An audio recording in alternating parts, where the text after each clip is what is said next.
সালাবাতুল আনসারী রাদিয়াল্লাহু তাআলা আনহু তিনি মদিনার মধ্যে বসবাস করতেছেন। মদিনায় থাকা অবস্থায় সাঈদ ইবনে আব্দুর রহমান রাদিয়াল্লাহু তাআলা আনহু এর ঘরের মধ্যে বসবাস করার এক পর্যায়ে নবীজি সাল্লাল্লাহু আলাইহি ওয়াসাল্লাম ঘোষণা দিলেন, ও আমার সমস্ত সাহাবায়ে কেরাম, আমাদেরকে গজওয়া যুদ্ধের মধ্যে যাইতে হবে। কে কে প্রস্তুত আছো? চলো। সালাবাতুল আনসারী রাদিয়াল্লাহু তাআলা আনহু তিনি অভাবগ্রস্ত ছিলেন, টাকা পয়সা তেমন ছিল না। অন্যান্য সমস্ত সাহাবায়ে কেরাম বের হয়ে গেল যুদ্ধের জন্য। সাঈদ ইবনে আব্দুর রহমান রাদিয়াল্লাহু তাআলা আনহু এসে বলতেছে, ভাই তুমি আমার বাড়িতে থাকো, আমার পরিবার গুড্ডুকুকে তুমি দেখে শুনে রাখবে। আমি তো যুদ্ধের মধ্যে চলে যাইতেছি, জানি না আমি ফিরত আসবো নাকি মৃত্যু হয়ে যাবে। এই কথা বলে সালাবাতুল আনসারী রাদিয়াল্লাহু তাআলা আনহুকে বাড়িতে রেখে সাঈদ ইবনে আব্দুর রহমান রাদিয়াল্লাহু তাআলা আনহু তিনি যুদ্ধে চলে গেলেন। এই দিক দিয়ে সালাবাতুল আনসারী রাদিয়াল্লাহু তাআলা আনহু থাকতেছে, পরিবারের দেখাশোনা করে, পরিবারের বিভিন্ন খরচ তিনি বহন করে, বাজার সদাই করে দেয়, সব কিছু করে দেয়। এক পর্যায়ে আল্লাহ রাব্বুল আলামিন তার থেকে পরীক্ষা নিতে চাইলেন সমস্ত উম্মতদের পক্ষ থেকে। সালাবাতুল আনসারী রাদিয়াল্লাহু তাআলা আনহু তার ভিতরের মধ্যে শয়তান তার ভিতরে মন্ত্রণা দেওয়া শুরু করলো, বিভিন্ন ওয়াসওয়াসা দেওয়া শুরু করলো। ও সালাবা, ওরে সালাবা, সাঈদের বিবি খুব সুন্দরী, বাড়িও ফাঁকা, সালাবের এই সুযোগটা তুমি কাজে লাগাও। বন্ধু কথাগুলো খেয়াল করে শুনবেন। সালাবা রাদিয়াল্লাহু তাআলা আনহু শয়তানের এই ধোঁকার মধ্যে পড়ে গেলেন। ধোঁকায় পড়ে পর্দা সরিয়ে সাঈদ ইবনে আব্দুর রহমান রাদিয়াল্লাহু তাআলা আনহু এর হুজরার মধ্যে চলে গেলেন।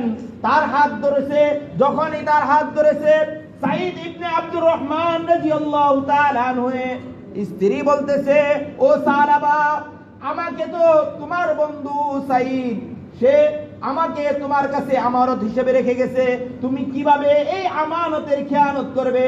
তুমি কি আল্লাহ তাআলাকে ভয় পাও না? তুমি এই আমানতের খেয়ানত কিভাবে করবে? তুমি কি আল্লাহকে ভয় পাও না? যখন এই কথা বললো সালাবা রাদিয়াল্লাহু তাআলা আনহু, আল্লাহ তাআলার ভয় তার অন্তরের মধ্যে এমন ঢুকলো, তৎক্ষণাৎ হাত ছেড়ে চিৎকার চেঁচামেচি শুরু করছে, ও আল্লাহ, আমি বড় মস্ত ভুল করেছি, আমি আমার আমানতের খেয়ানত করেছি, আল্লাহ তুমি মাফ করে দাও। এই চিৎকার বাড়তে বাড়তে কান্না করতে করতে মদিনা ছেড়ে মদিনার বাইরে বহু দূরে এক গহীন জঙ্গলে এক পাহাড়ের গুহার ভিতরে ঢুকে ওইখানে থেকে থেকে কান্না শুরু করেছে। ও বন্ধু, দীর্ঘদিন পর সাঈদ ইবনে আব্দুর রহমান রাদিয়াল্লাহু তাআলা আনহু যখন জিহাদ শেষ করে ঘরে ফিরলেন, মদিনায় আসার পরে নিজের ঘরে গেছে, যাওয়ার পর বিবির কাছে জিজ্ঞাসা করলো সাহাবার কি অবস্থা। বিবি সব কিছু ঘটনা খুলে বলার পর সাঈদ ইবনে আব্দুর রহমান রাদিয়াল্লাহু তাআলা আনহু বলতেছে, যেহেতু আমার বন্ধু সে নিজে অনুতপ্ত হয়েছে, নিজের গুনার জন্য ক্ষমা চেয়েছে, সুতরাং তাকে ওইখান থেকে নিয়ে আসি। যাই তাকে ওইখান থেকে নিয়ে আসি, সে তো অনুতপ্ত হয়েছে, সে তো অন্য কিছু করে নাই, শুধুমাত্র হাত ধরেছে, যাই তাকে নিয়ে আসি। ও বন্ধু, সাঈদ ইবনে আব্দুর রহমান রাদিয়াল্লাহু তাআলা আনহু যখন সালাবার খুঁজে বের হইলেন, বের হয়ে সালাবা রাদিয়াল্লাহু তাআলা আনহু এর কাছে গেলেন। কাছে যাওয়ার পরে বলতেছে, ও সালাবা, আমি যুদ্ধের থেকে ফিরে আসছি, চলো আমার ঘরে চলো, আমি তোমাকে মাফ করে দিলাম। সালাবা রাদিয়াল্লাহু তাআলা আনহু বলে, না, আমি যে আমানতের খেয়ানত করেছি আমি এই মুখ মদিনাবাসীদেরকে দেখাইব না। আমি যে অন্যায় করেছি এই অন্যায়ের ক্ষমা হইতে পারে না, আমি যাইব না। সাঈদ বলতেছে, ও সালাবা, চলো, তোমার কোনো সমস্যা নাই, আমার সাথে চলো। বারবার পিড়াপিড়ির এক পর্যায়ে সালাবা রাদিয়াল্লাহু তাআলা আনহু বলতেছে, ও বন্ধু সাঈদ, যাইতে পারি একটা শর্তের বিনিময়, তুমি আমার দুইখানা হাত পিছমুড়া বেঁধে কুকুরের মতো আমাকে টেনে হেঁচড়ে মদিনায় নিয়ে যাবে, যাতে সমস্ত মদিনাবাসী দেখতে পারে তার আমানতের খেয়ানতকারীর কি শাস্তি হয়। যাতে সমস্ত মদিনাবাসী দেখতে পারে আমানতের খেয়ানত করলে কি শাস্তি হয়। আমি এই অন্যায় করেছি, এর শাস্তি কি হওয়া উচিত, যাতে সমস্ত মদিনাবাসী দেখে। এক পর্যায়ে সাইদ ইবনে আব্দুর রহমান রাদিয়াল্লাহু তাআলা আনহু বাধ্য হয়ে সালাবাতুল আনসারী রাদিয়াল্লাহু তাআলা আনহু এর দুইখানা হাত পিছনে বেঁধে টেনে হেঁচড়ে মদিনার দিকে নিয়ে যাইতেছে। মদিনায় প্রবেশ করার এই মুহূর্তে সালাবাতুল আনসারী রাদিয়াল্লাহু তাআলা আনহু ডাক দিয়ে বলতেছে, বন্ধু সাইদ, আমি ঘরে যাব না, আমাকে সর্বপ্রথম উসমানের ঘরে নিয়ে যাও। আমি উসমানকে জিজ্ঞাসা করব আমি যে অন্যায় করেছি এই অন্যায়ের ক্ষমা হয় কিনা। আমি যে অন্যায় করেছি এই অন্যায়ের ক্ষমা হবে কি হবে না, আমি আগে উসমানকে জিজ্ঞাই। যদি উসমানে বলে আমার এই গুনার ক্ষমা হবে, তাহলে আমি মদিনা অন্যান্য মানুষের কাছে যাব এবং আমার ঘরে ফিরবো, আর না হোক ফিরবো না। সাইদ ইবনে আব্দুর রহমান রাদিয়াল্লাহু তাআলা আনহু সালাবাতুল আনসারী রাদিয়াল্লাহু তাআলা আনহুকে টেনে হেঁচড়ে উসমান রাদিয়াল্লাহু তাআলা আনহু এর ঘরে গেলেন। উসমান রাদিয়াল্লাহু তাআলা আনহু সমস্ত ঘটনা শুনে তিনি বলতেছে, ও সালাবা, তোমার ক্ষমা হবে কি হবে না আমি উসমান জানি না, তবে তুমি এই মুহূর্তে আমার ঘর থেকে বের হয়ে যাও। তুমি যে অন্যায় করেছো এইটার ক্ষমা হবে কি হবে না আমি জানি না, তুমি আমার গর্তে বেরো, তুমি আমার গর্তে বের হয়ে যাও। সালাবাতুল আনসারী রাদিয়াল্লাহু তাআলা আনহু সাইদকে বলে, ও সাইদ, উসমান তার ঘর থেকে আমাকে বের করে দিয়েছে, চলো যাই ওমরের কাছে যাই। ওমর যদি বলে আমার এই গুনার ক্ষমা হবে, তারপরে আমি ঘরে ফিরবো, আর না হয় ঘরে যাব না। ওমর রাদিয়াল্লাহু তাআলা আনহু এর ঘরে যখন নিয়ে গেল, ওমর রাদিয়াল্লাহু তাআলা আনহু সমস্ত ঘটনা শুনে বলতেছে, ও সালাবা, তোমার ক্ষমা হবে কি হবে না আমি জানি না, তুমি আমার ঘর থেকে বের হয়ে যাও। ওমর রাদিয়াল্লাহু তাআলা আনহুর ঘর থেকে বের হয়ে গেলেন। এখন সাহারা বলতেছে, ও সাইদ, চলো যাই আবু বকর রাদিয়াল্লাহু তাআলা আনহু এর ঘরে। যদি আবু বকর বলে আমার এই গুনার ক্ষমা হবে, তারপরে আমি ঘরে ফিরবো, আর না হয় ঘরে ফিরবো না।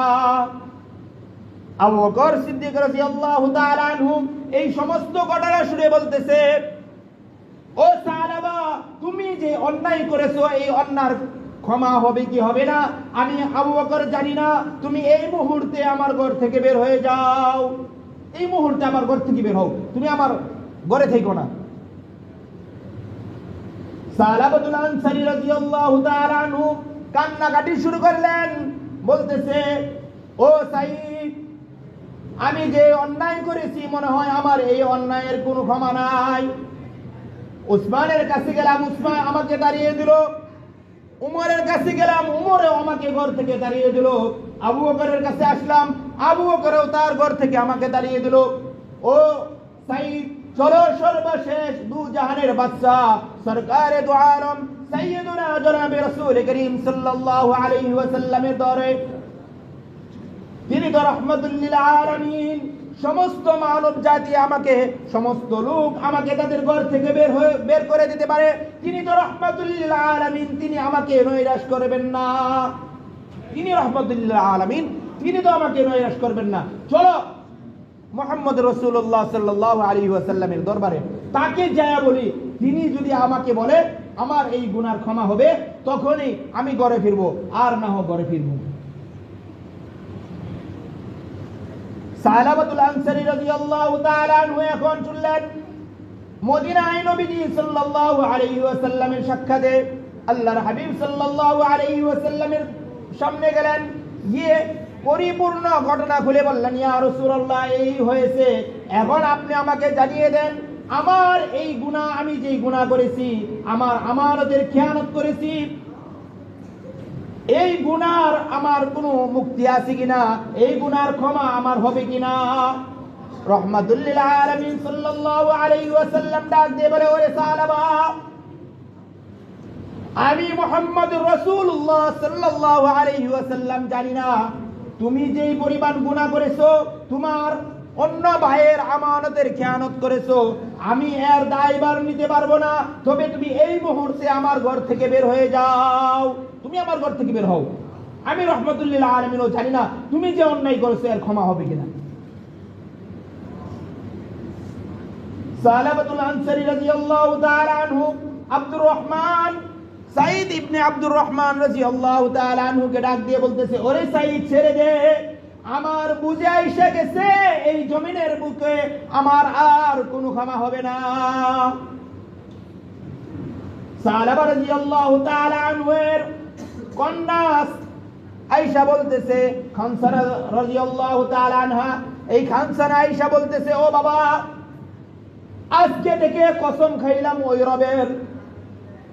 ওই রবের কসম খাইলাম যে রব আমাকে আমার হায়াত দিয়েছে, আমাকে জীবন দিয়েছে, আমাকে মৃত্যু দিবে, ওই রবের কসম খাইলাম। ও বাবা, যতদিন পর্যন্ত তুমি মদিনার মধ্যে নিষ্পাপ হিসাবে, তুমি ক্ষমাপ্রাপ্ত হিসাবে ঘরে না ফিরবে, ততক্ষণ পর্যন্ত আমি তোমাকে বাবা বলে ডাকবো না। যতদিন পর্যন্ত তুমি ক্ষমাকৃত ব্যক্তি না হয়ে ঘরে ফিরবে, আমি তোমাকে বাবা বলে ডাকবো না। সালাবাতুল আনসারী রাদিয়াল্লাহু তাআলা আনহু এখন সাঈদ ইবনে আব্দুর রহমান রাদিয়াল্লাহু তাআলা আনহু থেকে হাত ছাড়িয়ে নিয়ে বললেন, ওরে সাঈদ ছেড়ে দে, আমার বুঝে আইসা গেছে যেখানে আমার পরিবার, আমার আদরের টুকরা সন্তান, আমার খানসানা, সে আমাকে বাবা বলে ডাকবে না, অস্বীকার করতেছে। যেখানে আবু বকর আমাকে তার ঘর থেকে বের করে দিছে, উসমান আমাকে তার ঘর থেকে বের করে দিছে, উমর আমাকে তার ঘর থেকে বের করে দিছে, সর্বশেষ দু জাহানের বাদশা নবীজি সাল্লাল্লাহু আলাইহি ওয়াসাল্লাম, তিনিও আমাকে তার ঘর থেকে বের করে দিয়েছে। আমার বুঝে আইসা গেছে এই জমিনের উপরে আমার থাকার আর কোনো অধিকার নাই। আমার বুঝে আইসা গেছে আমার এখানে থাকার আর কোনো অধিকার নাই, আমি চলে যাইতেছি।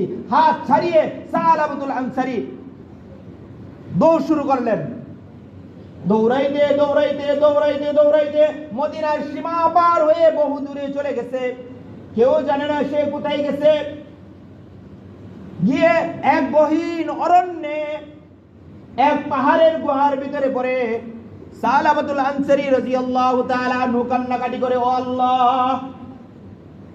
আল্লাহ, দুনিয়ার সবাই আমাকে তাদের দুয়ার থেকে দূর দূর করে তাড়িয়ে দিয়েছে রে আল্লাহ। আমি তো জানি তুমি আমার রব, আমি তোমার গোলাম। আল্লাহ, আমার তো আর যাওয়ার কোনো রাস্তা নাই, আল্লাহ তুমি আমাকে ক্ষমা করে দাও। সালাবাতুল আনসারী এই যে গুহায় আসছে, আসার পরে রাতে দিনে সারাক্ষণ সেজদায় পড়ে থেকে আল্লাহ তাআলার কাছে কান্নাকাটি করে। এক পর্যায়ে কান্নাকাটি করতে করতে মহান রব্বুল আলামিন হযরত জিবরাইল আলাইহিস সালাতু ওয়াস সালামকে প্রেরণ করলেন। জিবরাইল আয়েশা বলতেছে, ও আল্লাহর হাবিব, আল্লাহ তাআলা জানতে চাইছে এই সমস্ত সৃষ্টিজীবের মালিক আপনি না আল্লাহ? আল্লাহ তাআলা আমাকে পাঠাইছে, আপনি তো আল্লাহর হাবিব। আল্লাহ তাআলা আপনার কাছে জানতে চাইছে এই সমস্ত সৃষ্টিজীবের মালিক আপনি না আল্লাহ? আল্লাহর হাবিব সাল্লাল্লাহু আলাইহি ওয়াসাল্লাম বলতেছে, ও জিবরাইল, এইটা কেমন প্রশ্ন? এই সমস্ত সৃষ্টিজীবের মালিক আল্লাহ, আমিও তো আল্লাহর বান্দা। জিবরাইল বলতেছে, ইয়া রাসূলুল্লাহ, তাহলে সালাবাকে কেন আপনি বের করে দিয়েছেন? আল্লাহ তাআলা আমাকে প্রেরণ করেছে সালাবাতুল আনসারী রাদিয়াল্লাহু তাআলা আনহুর তওবা এই পরিমাণ কবুল হয়েছে, তার তওবা যদি সমগ্র মদিনাবাসীদের মধ্যে বন্টন করে দেওয়া হয়, এই সমস্ত মদিনাবাসীর জন্য যথেষ্ট হয়ে যাবে। সুবহানাল্লাহ, এই পরিমাণ তওবা সে করছে, যার কারণে সমস্ত মদিনাবাসীর মধ্যে যদি বন্টন করে দেওয়া হয়, সবার জন্য যথেষ্ট হয়ে যাবে। আল্লাহর হাবিব সাল্লাল্লাহু আলাইহি ওয়াসাল্লাম হাস্যোজ্জ্বল চেহারায় সমস্ত সাহাবায়ে কেরামদেরকে ডাকছে, ও আমার সাহাবীরা, তোমরা কে কোথায় আছো, জলদি চলে আসো। সমস্ত সাহাবীরা আসলো। আসার পরে বলতেছে, আল্লাহ তাআলা সালাবাতুল আনসারী রাদিয়াল্লাহু তাআলা আনহু এর জন্য ক্ষমা প্রাপ্তি এবং পুরস্কারের ঘোষণা করে দিয়েছে। তার ক্ষমা প্রাপ্তি এবং পুরস্কারের ঘোষণা করেছে। তোমাদের কে আছো, সালাবাতুল আনসারীকে আমার কাছে নিয়ে আসবে, তাকে খুঁজে আমার কাছে নিয়ে আসো। ওই সময় সালাবাতুল আনসারী আসছে। নবীজির দরবারে। এখন নবীজি খুঁজছে কাকে? সালাবা। কোথায় আছে খুঁজে আনো। ওমর রাদিয়াল্লাহু তাআলা আনহু বলতেছে ইয়া রাসূলুল্লাহ আমি যাব। উসমান রাদিয়াল্লাহু তাআলা আনহু বলতেছে ইয়া রাসূলুল্লাহ আমি যাব। আবু বকর সিদ্দিক রাদিয়াল্লাহু তাআলা আনহু বলতেছে ইয়া রাসূলুল্লাহ আমি যাব। পরিশেষে সালমান ফারসি রাদিয়াল্লাহু তাআলা আনহু বলতেছে ইয়া রাসূলুল্লাহ আমি বৃদ্ধ সাহাবী, আমি গিয়ে যদি সালাবাতুল আনসারীকে বলি আমার কথা সে ফেলতে পারবে না, চলে আসবে। যাও তোমরা 4 জনে যাও, তোমরা 4 জনে যাও, আমার সাহাবাকে নিয়ে আসো। ও বন্ধু, এই 4 জন সাহাবী খুঁজতে খুঁজতে বিভিন্ন জায়গায় খুঁজতেছে, মানুষদের কাছে জিজ্ঞেস করে কোথাও নাই, মদিনার আশেপাশে কোথাও নাই। খুঁজতে খুঁজতে এক পর্যায়ে এক মহল্লার মধ্যে গেছে, যাই জিজ্ঞেস করতেছে ও এলাকার লোকেরা, ওই কবিলার লোকেরা, তোমরা কি সালাবা নামে কোনো ব্যক্তিকে চিনো? সালাবা নামে কাউকে চিনো তোমরা? লোকেরা বলতেছে আমরা সালাবা নামে কাউকে চিনি না, তবে আজকে দীর্ঘদিন যাবত আমাদের পাশের পাহাড়ের গুহার মধ্যে একজন ব্যক্তি সারা রাত্র কান্নাকাটি করে, সারা দিন কান্নাকাটি করে। তার এই কান্নাকাটির কারণে আমাদের উট গুড়া বেড়া বকরিগুলো তারা খাইতে চায় না। তার কান্নাকাটির কারণে আমরা রাতে ঘুমও যাইতে পারি না। আমরা ওই ব্যক্তিকেও চিনি না।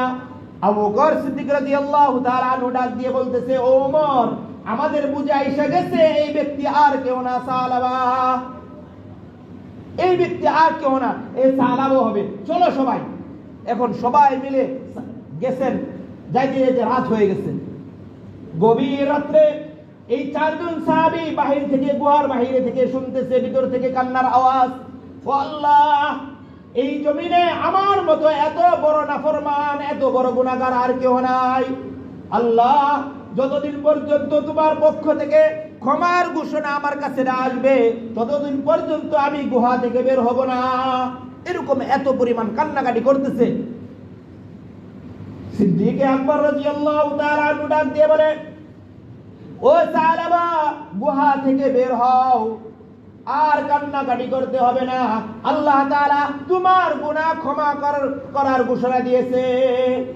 আল্লাহ তাআলা তোমার গুনাহ ক্ষমার ঘোষণা দিয়েছে, তোমার আর কান্নাকাটি করতে হবে না। সালাবাতুল আনসারী রাদিয়াল্লাহু তাআলা আনহু ভিতর থেকে যখন এই কথা শুনলেন, সাহাবায়ে কেরামদের কাছে আসলেন। আসার পরে কথা বলতে বলতে মদিনার ভিতরে চললেন। মদিনায় ঢোকার পূর্বেই শুনতেছে বেলাল রাদিয়াল্লাহু তাআলা আনহু ফজরের আযান দেয়, আসসালাতু খায়রুম মিনান নাওম। ফজরের আযান দিতেছে। এই 4 জন সাহাবা সহ 5 জন সাহাবী মদিনায় ঢুকলেন, ওযু করলেন, মসজিদে নববীতে ঢুকলেন। ঢুকার পরে দেখতেছে নবীজি সাল্লাল্লাহু আলাইহি ওয়াসাল্লাম নামাজের মধ্যে দাঁড়িয়ে গেছে। কোথায়? নামাজে। নবীজির সাথে এখনো দেখা নাই, এখনো সাক্ষাৎ নাই, কিচ্ছু নাই। সাহাবা তারা যখন মদিনায় মসজিদে নববীতে ঢুকলেন, দেখেন নামাজ পড়তেছে। তারাও নবীজি সাল্লাল্লাহু আলাইহি ওয়াসাল্লামের পিছনে আল্লাহু আকবার বলে নামাজ শুরু করলেন। নামাজের মধ্যে আল্লাহর হাবিব সাল্লাল্লাহু আলাইহি ওয়াসাল্লাম সূরা কিরাত পড়তে পড়তে এক পর্যায়ে আল্লাহর হাবিব সাল্লাল্লাহু আলাইহি ওয়াসাল্লাম সূরা তাকাসুর পড়া শুরু করলেন। আলহাকুমুত তাকাসুর হাত্তা যুরতুমুল মাকাবির।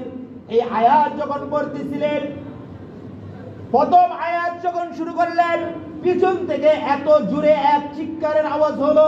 সাহাবায়ে কেরাম রাদিয়াল্লাহু তাআলা আনহুম আজমাইন বলেন, আমরা নামাজের মধ্যে ভয়ে কাঁপাকাঁপি শুরু করে দিলাম। নামাজের মধ্যে এত জোরে বিকট আওয়াজে কান্নার আওয়াজ শুরু হইল, চিৎকার আওয়াজ পাইলাম যে আমরা নামাজের মধ্যে ভয় পেয়ে গেলাম। ব্যাপার কি? নবীজি সাল্লাল্লাহু আলাইহি ওয়াসাল্লাম দ্বিতীয় আয়াত যখন পড়লেন, হাত্তা যুরতুমুল মাকাবির, এই আয়াত শোনার সঙ্গে সঙ্গে পিছন থেকে আরেকটা আওয়াজ আসলো কান্নার চিৎকারের। ওই চিৎকারের আওয়াজ শুনে সাহাবায়ে কেরাম বলেন, প্রথম আওয়াজের চেয়ে দ্বিতীয় আওয়াজ আরো বেশি আওয়াজ হইল। আমরা আরো নামাজের মধ্যে কম্পন শুরু হয়ে গেল। তারপরে আর কোনো আওয়াজ পাই নাই, নামাজ শেষ করলাম। নামাজ শেষ করার পরে নবীজি সাল্লাল্লাহু আলাইহি ওয়াসাল্লাম জিজ্ঞেস করতেছে, ও সাহাবীরা, পিছনে কার চিৎকারের আওয়াজ পেয়েছি? পিছনে কার চিৎকারের আওয়াজ পাইলাম? সবাই পিছনের দিকে তাকিয়ে দেখে সালাবাতুল আনসারী রাদিয়াল্লাহু তাআলা আনহু মসজিদের নববীর ফ্লোরের মধ্যে পড়ে আছে। ফ্লোরের মধ্যে পড়ে আছে। সব সাহাবীরা আসলেন, নবীজি সাল্লাল্লাহু আলাইহি ওয়াসাল্লাম বলতেছে, ও সাহাবীরা পানি আনো, সাহাবার গায়ে পানি দাও, মনে হয় বেহুশ হয়ে গেছে। বৃদ্ধ সাহাবী সালমান ফারসি রাদিয়াল্লাহু তাআলা আনহু হাত ধরলেন, পালস চেক করলেন, চেক করে বলতেছে, ইয়া রাসূলুল্লাহ, সালাবা আর দুনিয়াতে নেই। কেন সালাবা দুনিয়াতে নাই, সে চলে গেছে। নবীজি সাল্লাল্লাহু আলাইহি ওয়াসাল্লাম সমস্ত সাহাবায়ে কেরাম বীর জমিয়ে আছে, বলতেছে আমার সালাবা সে গুনার ঘোষণা শুনে মদিনা থেকে বের হয়েছে, আর আল্লাহ তাআলা তাকে ক্ষমার ঘোষণা দিয়ে আমাকে প্রেরণ করেছে। এই কথা শুনে সালাবাতুল আনসারী রাদিয়াল্লাহু তাআলা আনহু এর কন্যা খানসানা রাদিয়াল্লাহু তাআলা আনহা আসলেন। আসার পরে বাবার বুকের মধ্যে পড়ে কান্নাকাটি শুরু করে দিয়েছে। ও বাবা, তুমি তো তোমার কথা রাখলে, তুমি তোমার রবের কাছ থেকে ক্ষমা করিয়ে নিলে, আমি তো আমার কথা রাখতে পারলাম না, আমি তো আমার বাবাকে হারাইলাম। বাবা, তুমি তো আল্লাহর কাছে তওবা করে ক্ষমা করিয়ে নিলে, তোমার কথা তুমি রাখছো, কিন্তু আমি তো আমার বাবা হারাইলাম, আমি তো আর বাবাকে পাইবো না। এই বলে খানসানা রাদিয়াল্লাহু তাআলা আনহা কান্নাকাটি করতেছে। আল্লাহর হাবিব সাল্লাল্লাহু আলাইহি ওয়াসাল্লাম মাথায় হাত দিলেন এবং বললেন, ও খানসানা, তুমি আর কান্নাকাটি করো না, তোমার বাবা চলে গেছে, তুমি বাবা কাকে ডাকবে, আজকে থেকে আমি মুহাম্মদুর রাসূলুল্লাহ তোমার বাবা, তোমার আর কান্নার কোনো কারণ নাই। ও বন্ধু, সাহাবায়ে কেরাম রাদিয়াল্লাহু তাআলা আনহু গোসল দিয়ে জানাজার মধ্যে নিয়ে যাইতেছে। গোসল শেষ করে জানাজায় নিয়ে যায়। হযরত ওমর ফারুক রাদিয়াল্লাহু তাআলা আনহু বলেন, আমরা দেখলাম আল্লাহর হাবিব সাল্লাল্লাহু আলাইহি ওয়াসাল্লাম পূর্ণ পাও জমিনের মধ্যে লাগায় না, পায়ের বৃদ্ধাঙ্গুলের উপরে ভর করে করে যাইতেছে। কোথায়? পুরো পাও জমিনের মধ্যে লাগায় না, বৃদ্ধাঙ্গুল আছে, ওই বৃদ্ধাঙ্গুলে ভর করে করে সামনে আগাইতেছে। ওমর রাদিয়াল্লাহু তাআলা আনহু বলেন, ইয়া রাসূলুল্লাহ, এইভাবে চলতে আপনাকে কখনো দেখি নাই, আপনার পায়ের মধ্যে কি কোনো অসুস্থতা হয়েছে, রোগ হয়েছে কিনা? আল্লাহর হাবিব বলেন, আরে ওমর, আমার পায়ের মধ্যে কোনো রোগ হয় নাই। সালাবাতুল আনসারী রাদিয়াল্লাহু তাআলা আনহুকে আল্লাহ তাআলা ক্ষমা ঘোষণা করেছে। এই ঘোষণা শুনে আসমান থেকে এত পরিমাণ ফেরেশতা আসছে, যেই ফেরেশতা জমিনে থাকার কারণে, তাদের উপস্থিতির কারণে আমার পা আমি জমিনে রাখতে পারি না। এত পরিমাণে ফেরেশতা আসছে, এই ফেরেশতাদের উপস্থিতির কারণে আমি যে পূর্ণ পাওটা জমিনে রাখবো, এই জায়গা নাই, পূর্ণ পাও জমিনে রাখার মতো জায়গা নাই। ও বন্ধু, এই সালাবাতুল আনসারী রাদিয়াল্লাহু তাআলা আনহুকে